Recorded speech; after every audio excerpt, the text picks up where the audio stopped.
Je vais créer un formulaire dans le but de le publier dans un cours sur Classroom. Je suis à l'intérieur de mon Google Drive. Je vais ouvrir le dossier dans lequel je vais aller créer mon formulaire. Je clique sur Plus, Google Form. Par défaut, le formulaire s'appelle formulaire sans titre. Alors, la première chose que je vais faire, c'est lui mettre un titre.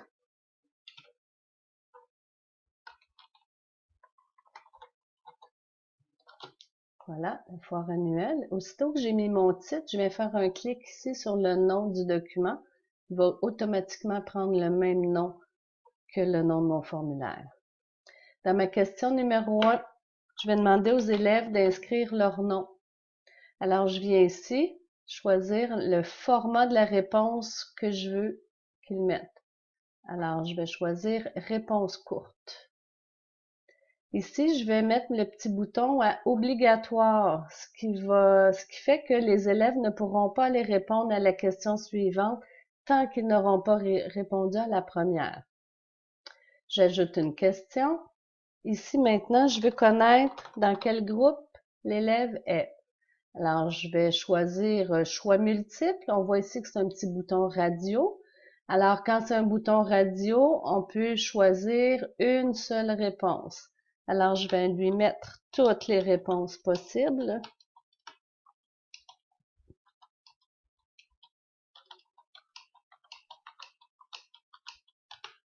Voilà.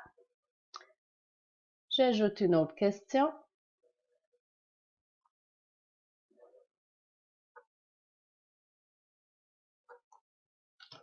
Comme vous voyez, je fais du copier-coller. J'avais déjà préparé dans un document Word à côté mes questions et mes choix de réponse. As-tu aimé ta journée à la foire? Dans mon format de réponse, je vais choisir échelle linéaire. Alors, on voit ici que c'est une échelle de 1 à 5. Je peux mettre les libellés que je veux. Alors ici, je vais écrire extraordinaire. Et à l'échelle 5, je vais écrire pas du tout aimé. Libre à vous de mettre obligatoire ou non. Moi, souvent, je vais mettre obligatoire parce que j'aime bien que les gens répondent à toutes les questions. Mais libre à vous de voir si c'est utile ou non. J'ajoute une question.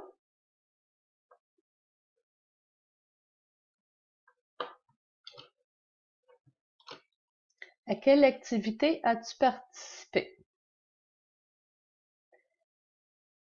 Je vais mettre le format case à cocher. On voit ici que c'est un petit crochet qui va se placer dans la case. On aura la possibilité de cocher plusieurs réponses si on prend cette option-là. Alors, je mets mes réponses possibles.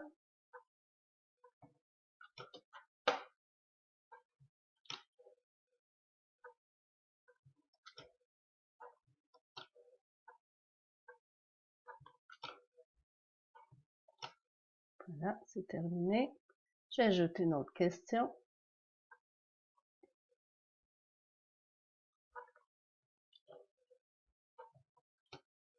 Quelle a été mon activité favorite? Je vais encore une fois choisir choix multiple comme format de réponse.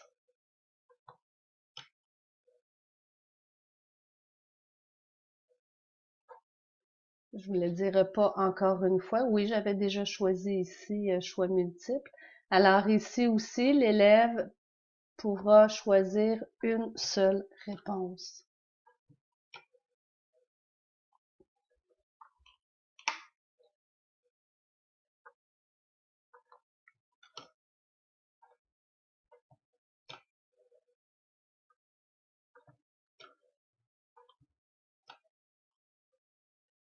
J'ajoute une autre question.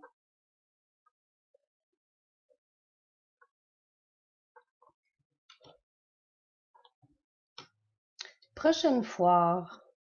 Cette fois-ci, je vais choisir grille à choix multiples. voici les choix. Alors, en fait, je veux connaître le moment idéal pour les élèves, quand est-ce qu'ils seraient disponibles pour un autre événement d'une foire annuelle. Je vais mettre 3 choix. Et ici, dans les options, je vais mettre matin, après-midi, soirée. Je continue. J'ajoute une autre question.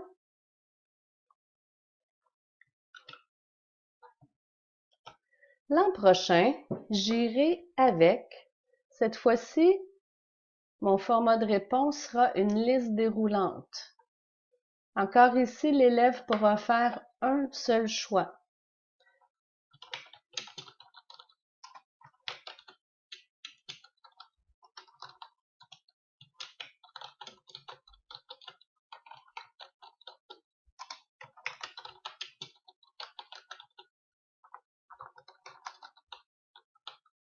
Voilà.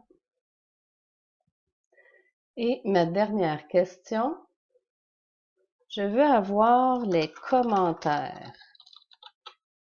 Ici, pour les commentaires, moi, je mets jamais obligatoire parce que je trouve ça un peu plate quand on répond à un sondage et qu'on peut pas l'envoyer parce qu'il nous reste une question à répondre et on n'a pas nécessairement le goût de mettre des commentaires. Alors, je le mets pas obligatoire et je vais mettre le format de réponse paragraphe, juste au cas où un élève voudrait écrire plusieurs lignes. Alors, mon formulaire est terminé.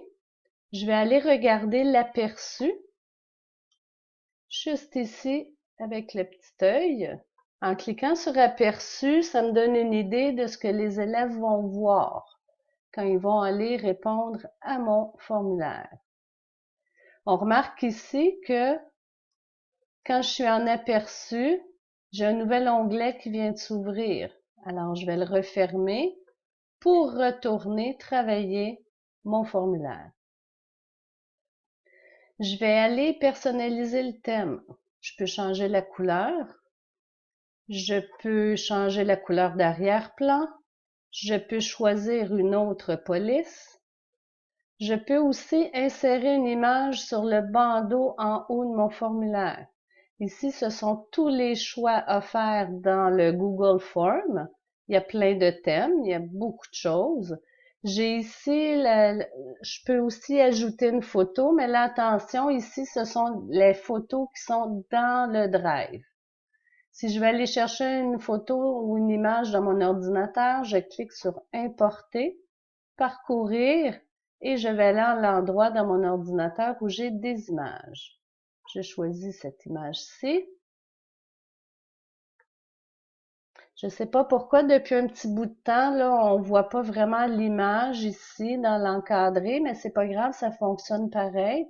Je clique sur OK et dans quelques secondes, mon image va se générer dans le bandeau ici de mon formulaire. Je vais aller travailler un petit peu dans les paramètres de mon formulaire. Est-ce que je veux collecter l'adresse courriel des élèves? Pas vraiment. Est-ce que je veux limiter à toutes les adresses qui font partie de écolelg.ca? Si oui, je mets le crochet. Si je l'enlève, je peux envoyer mon invitation à des adresses comme Hotmail, Gmail et compagnie. Je veux limiter à une réponse. Oui, alors je mets le crochet. Est-ce que je veux que les répondants modifient les réponses après qu'ils aient envoyé le formulaire? Pas vraiment, alors je ne mets pas le crochet. Je vais aller ici dans la présentation. Afficher la barre de progression peut être utile si on a beaucoup de questions. Alors, on va voir une barre de progression défiler pendant le sondage. Mais là, pour aujourd'hui, je n'ai pas de besoin. Trier les questions en mode aléatoire, on pourrait mettre le crochet si on est en classe et que les élèves sont assis un à côté de l'autre et on veut pas qu'un élève regarde sur l'écran de l'autre. Alors, si on met le crochet ici, les questions vont arriver dans les écrans des élèves, pas dans le même ordre. Et message de confirmation, c'est le message que l'élève va voir aussitôt qu'il va avoir cliqué sur le bouton envoyer. Alors, je peux lui écrire merci pour tes réponses. Voilà. Et je clique sur enregistrer les modifications de mes paramètres. Alors, mon formulaire est terminé. Je vais le fermer ici par l'onglet et je vais aller créer mon cours où je vais aller insérer le formulaire. Alors, je m'en vais dans mon cours devoirs, travaux et devoirs. Je vais créer un devoir et non un questionnaire. Un devoir. Je vais lui donner un titre. Voici un questionnaire pour toi. Merci de répondre à toutes les questions. Et je vais cliquer sur Ajouter à partir de mon Drive. Je retourne dans le bon dossier où j'ai créé mon formulaire, je le choisis et je l'ajoute. Vous remarquerez qu'ici, on n'a aucun choix comme on a l'habitude. D'habitude, on a modifié par les élèves ou bien une copie par élève. Quand on publie un questionnaire, on n'a pas ces choix-là. Alors, il me reste à publier le devoir. Et c'est terminé.